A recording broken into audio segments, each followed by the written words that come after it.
میں ایک فلاحی ادارے میں کام کرتا ہوں، ہماری تنخواہ صدقہ اور خیرات کے پیسوں سے ملتی ہے۔ ہمارے ادارے کو ڈونر بکرے وغیرہ صدقہ کرتے ہیں، اس کا گوشت بھی ہم ورکر کو دیا جاتا ہے۔ کیا ہمارے لیے جائز ہے؟ بالکل جائز ہے، حلال ہے، قرآن میں ہے۔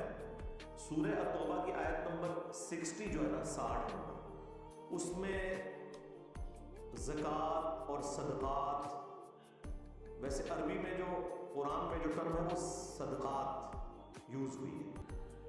جو فرض صدقہ ہے اسے ہم زکوٰۃ کہتے ہیں یا عشر کہتے ہیں کھیتی باڑی کے کیس کے اندر، اور اس طریقے سے خمس کہتے ہیں اگر کوئی زمینی دفینہ نکل آئے، کسی کی زمین میں تیل نکل آتا ہے، کوئی خزانہ نکل آتا ہے، تو سیدھا آپ نے اس کا 5واں حصہ جو ہے نا وہ بیت المال میں جمع کرنا ہے۔ اور جو نفلی صدقات ہیں ان کے لیے ہمارے ٹرم صدقہ خیرات یوز ہوتی ہے، لیکن قرآن میں صدقہ ہی کہا جاتا ہے اس کو۔ تو سورہ توبہ کی آیت نمبر 60 میں صدقات کے 8 مصارف بیان ہوا ہے، جس میں نے تفصیلی ویڈیو ریکارڈ کروائی تھی۔ زکوٰۃ کے قدیم اور جدید 70 احکام و مسائل، مسئلہ 95B کے نام سے، چاہے مسئلہ 95B لکھیں، چاہے رومن میں زکوٰۃ کے احکامات لکھیں تو وہ ویڈیو کھل جائے گی۔ آپ سینکڑوں کتابیں زکوٰۃ کے مسائل میں پڑھیں نا، تب بھی آپ کی کچھ چیزیں رہ جائیں گی جو آپ کو سمجھ نہ آئے، لیکن وہ 2 گھنٹے کی ویڈیو آپ کو ایک ایک چیز کلیئر کر دے گی، چاہے وہ بھیڑ بکریوں کی زکوٰۃ ہو، اونٹ کی ہو، زیورات کی ہو، جی پی ایف کا ایشو ہو، باقی جتنے جدید مسائل ہیں اس میں نے کور کیے ہیں۔ اس میں بھی ایک مصرف ہے کہ جو لوگ صدقات یعنی زکوٰۃ کو کلیکٹ کرنے جاتے ہیں، اس زمانے میں نبی الاسلام کی طرف سے جاتے تھے نا لوگ جو کلیکٹ کرتے تھے بھیڑ بکریوں کی زکوٰۃ، تو ان کی تنخواہیں بھی اس میں سے جائیں گی، اور ان کو باقاعدہ تنخواہ دی جاتی تھی۔ لیکن اس میں ایک چیز ہوتی تھی کہ بعض اوقات وہ لوگ ساتھ تحفے بھی لے کے آتے تھے، اور جب بیت المال میں زکوٰۃ جمع کرواتے تھے تو کہتے تھے یہ تو زکوٰۃ ہے جو ہم نے کلیکٹ کی ہے آن دا بہاف آف پروفٹ صلی اللہ علیہ وسلم، اور اس کے بعد خلفائے راشدین کے بہاف کے اوپر، اور یہ وہ تحفے ہیں جو لوگوں نے ہمیں دیے ہیں۔ تو نبی علیہ السلام فرماتے تھے تم اپنی ماں کی گود میں جا کر لیٹو، یعنی اپنے گھر میں ہی رہو، میں دیکھتا ہوں کہ تمہیں کون تحفہ دیتا ہے، یہ تحفے تمہیں اس پوسٹ کی وجہ سے ملے۔ ظاہر ہے کوئی اور بھی صحابی گیا ہوتا اسے بھی مل جاتا، تو نبی علیہ السلام وہ جو طائف ہے نا وہ توشہ خانہ میں جمع کرواتے تھے۔ یہ توشہ خانہ چونکہ آپ کو سمجھ آ رہا ہے نا، اس زمانے میں بیت المال، تو جتنے بھی بار کے تحائف ہے نا یہ جو توشہ خانہ میں جمع ہوتے ہیں نا، اور یہ جو قانون بنا ہوا ہے، ویسے تو سارے لوگوں کو نظر آتا ہے پاکستان کا فلاں قانون جو ہے وہ قرآن و سنت کے منافی ہے، تو یہ بھی قانون منافی ہے، اور اس میں سنگل آؤٹ کسی ایک پرائم منسٹر کو آپ نہ کریں۔ جتنے پرائم منسٹر ہیں، جتنے آرمی چیف ہیں، جتنے ریاستی اداروں کے لوگ ہیں، جتنے چیف جسٹس نے آج تک جتنے بھی یہ تحفے لیے ہیں نا، اصولاً ان کو بیت المال میں وہ جمع کروانے چاہیے، آدھی قیمت دے کے یا 20% دے کے نہیں لینے چاہیے، ادھر ہی رکھیں۔ یہ صرف عمران خان صاحب کی بات نہیں ہو رہی، ساروں کی بات ہوتی ہے، لیکن یہ بڑا ایک ظلم ہوتا ہے کہ آپ ایک بندے کو ٹارگٹ کرتے ہیں اور اس کے خلاف ایک میڈیا کمپین چلاتے ہیں، بہت اچھی بات ہے، لیکن ایمانداری کا ثبوت دیں۔ انہی کے دور حکومت میں جتنے بھی باقی لوگ ہیں نا، ریاستی اداروں کے لوگ بھی، ان کے طائف کی لسٹ بھی کہیں سے نکالیں اور وہ بھی ڈسپلے کریں اور دکھائیں کہ ان کے ساتھ کیا ہوا ہے، پھر پتہ چلے گا کہ آپ لوگ ٹرو جرنلسٹ ہیں اور یہ سب کچھ لے کے چل رہے ہیں صحیح۔ میں تو پہلے دن سے ہی کہہ رہا ہوں کہ یہ غلط ہے۔ توشہ خانے کا کسی کو پتہ ہی نہیں تھا، آج سے 2 سال پہلے جب وہ ایک صحافی ابرار جس کو دھمکیاں دی پی ٹی آئی کی گورنمنٹ نے، جب اس نے وہ نئی اپلیکیشن دی تھی نا جسٹس گل حسن کے پاس، کیونکہ میں چیف جسٹس تھے اس وقت عطا من اللہ، تو میری بھی کچھ وہاں پہ ڈیٹس لگتی تھی، تو وہ گل حسن صاحب کے پاس بھی میری ایک دفعہ ڈیٹ لگی تھی۔ پٹھان آدمی ہے، پٹھان دلیر بہت ہوتا ہے، 2 مجھے خوبیاں پٹھانوں کی بڑی پسند ہیں، ایک دلیری دوسری سادگی، اور باہر سے پڑھا ہے پڑھائے کوالیفائڈ ہوتا ہے، کسی کا لحاظ نہیں کرتا۔ تو اس نے وہ جس طرح سماعت کی اور وہ ورڈز اس میں یوز کر رہا تھا نا، تو مجھے اندازہ تھا کہ اگر یہ مسئلہ آگے گیا نا تو یہ بہت خطرناک ہو جائے گا، حالانکہ اس بات سے شروع ہوئی تھی۔ تو بات یہ کہ نبی علیہ السلام نے یہی تعلیم دیا آپ نے کہ کوئی گفٹ آپ کو پوسٹ کی وجہ سے ملے نا گورنمنٹ کی، چاہے آپ صدقات اور زکوٰۃ کلیکٹ کرنے گئے ہیں یا گورنمنٹ کے کسی کام سے گئے ہیں، ظاہر ہے یہاں سے پرائم منسٹر یا آرمی چیف اپنے ذاتی کام کے سلسلے میں تو نہیں دوسرے حکمرانوں کو ملتا. پرائم منسٹر تو کوئی بھی ہو سکتا ہے, ایک پوسٹ کا نام ہے. آرمی چیف ایک پوسٹ کا نام ہے, کسی بندے کے ساتھ منسوب نہیں ہے. لہٰذا ان کو جتنے گفٹ ملتے ہیں نا, یہ گورنمنٹ کے خزانے میں آنے چاہیے. اور پھر دیکھیں اتنے مہنگے مہنگے گفٹ ہیں.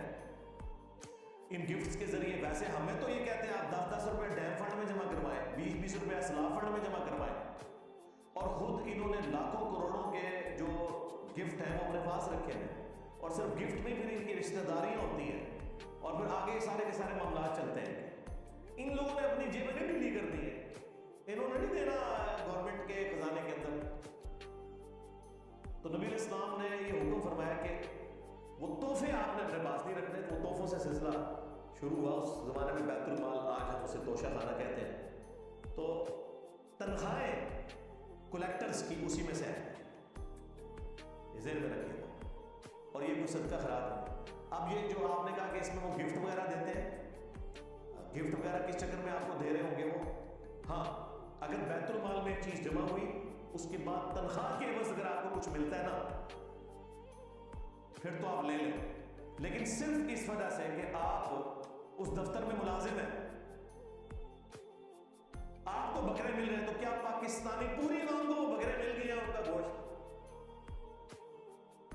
نہیں ملا؟ تو آپ کس چکر میں بکرے لے رہے ہیں؟ صرف تنخواہ کے علاوہ جو کچھ لیں گے پھر باقیوں کا بھی حق ہے. آپ سے زیادہ حقدار لوگ موجود ہیں. آپ سے زیادہ حقدار وہ لوگ ہیں جو بیچارے بے روزگار ہیں. آپ کے پاس تو پھر بھی تنخواہ آ رہی ہے نا آپ کو. جو بے روزگار لوگ ہیں وہ تو زیادہ حقدار ہیں. تو یہ تحفے تحائف اس میں سے نام لیں. باقی جو آپ کو تنخواہ مل رہی ہے وہ آپ کا رائٹ ہے, آپ ضرور لیں.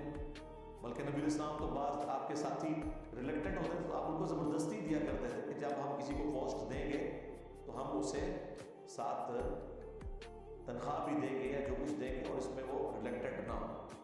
اسی کے تحت سرکاری ملازمین کی تنخواہیں ہوتی ہیں, اسی کے تحت فوج کی تنخواہیں ہوتی ہیں, پولیس کی ہوتی ہیں, جوڈیشری کی ہوتی ہیں. یہ الگ بات ہے کہ ہمارے یہ سارے ادارے اپنے آپ کو ملک کا حاکم سمجھتے ہیں, حالانکہ ملک کے حاکم جو ہے وہ عوام ہے. اب یہ بات اگر کوئی مذہبی پلیٹ فارم سے کرتا ہے تو وہ فوراً مولوی چکر پڑ جاتے ہیں, وہ عوام کی حاکمیت, یہ تو جمہوریت شرک. اور خود یہ سارے حکمرانوں کے تلوے چاٹتے ہیں, سارے ان کنگز کے, ان بادشاہوں کے, ان ملوک کے قدموں میں بیٹھے ہوتے ہیں. اسلامی ہسٹری میں جتنی حکومتیں حکمرانوں نے کی ہیں نا ظلم پہ مبنی, سارے مولوی بزرگان دین ہی تھے جو ان کے درباروں میں بیٹھے ہوئے ان کو فتوے دیتے ہوتے تھے.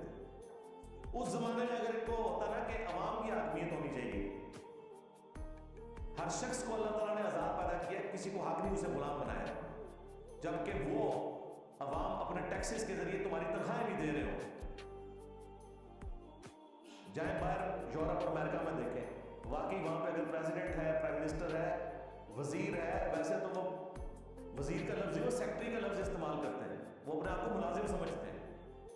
ڈیوڈ کیمرون نے کس طرح جب وہ گھسا تھا وہ ہاسپٹل میں, تو ادھر کا جو ہاسپٹل کا ہیڈ تھا اس نے کس طرح اس کو نکال دیا کہ میری اجازت کے بغیر تم کیسے آ رہے ہو. یہاں پرائم منسٹر کا دورہ ہو نا کسی ہاسپٹل میں تو کئی مریضوں کو وہاں سے شفٹ کر دیتے ہیں جگہ کھلی کرنے کی. یہ فرق ہے. اور یقین کریں وہ بندہ حیران ہو جاتا ہے, جناب پرائم منسٹرز ہیں, اپنے بیگ اٹھائے ہوئے ہیں, اپنے بچوں کو بھی خود اٹھایا ہوئے, سڑک کراس کر رہے ہیں, سائیکل پہ جا رہا ہے جی, اتنا بڑا جج ہے سائیکل چلا رہا ہے. ویسے ہمارے بھی یہی کچھ کرتے ہیں. یہ سارے ملازم آپ کو یہاں نظر آئیں گے. آپ ذرا انہی لوگوں کو انگلینڈ کی سڑکوں پہ اور فٹ پاتھوں پہ آپ دیکھیں نا, انہوں نے خود ہی اپنے بیگ اٹھائے ہوتے ہیں. وہاں ساری ان کی افسری نکل جاتی ہے جا کے, کیونکہ وہاں پہ لوگ پھر اس چیز کو اہم سمجھتے ہیں. ہم بھی تو ویسے جاہل ہونے کی وجہ سے ان کو پروموٹ کیے ہوئے نا. یہاں بھی اگر لوگ ایپ سمجھے نا اس بات کو کہ ایک بندے نے ساتھ اتنے بندے رکھے ہوئے اپنا سامان کھانے کے لیے, تو یہاں پہ بھی یہ لوگ منہ چھپاتے پھرے. وہاں اس لیے نہیں, یہ نہیں کہ وہاں یہ ملازم نہیں رکھ سکتے کہ وہاں تو اتنا پیسہ ہے, آپ کی سوچ ہے. صرف وہاں پہ لوگ کیا کہیں گے, اس نے سامان کھانے کے لیے بندے ساتھ رکھے ہیں, وہاں ان کے سامنے اپنے آپ کو اس طرح پریزنٹ کرتے ہیں جس طرح وہاں اچھا سمجھا جاتا ہے. تو اس کا مطلب ہے کہ یار پاکستانی عوام سے تو زیادہ ایجوکیٹڈ ان کی عوام ہے. جنت ہی پھر بھی تسی جانا یہ لگ جائے گا پتا. تو تنخواہ آپ لے سکتے ہیں, باقی چیزیں نہیں.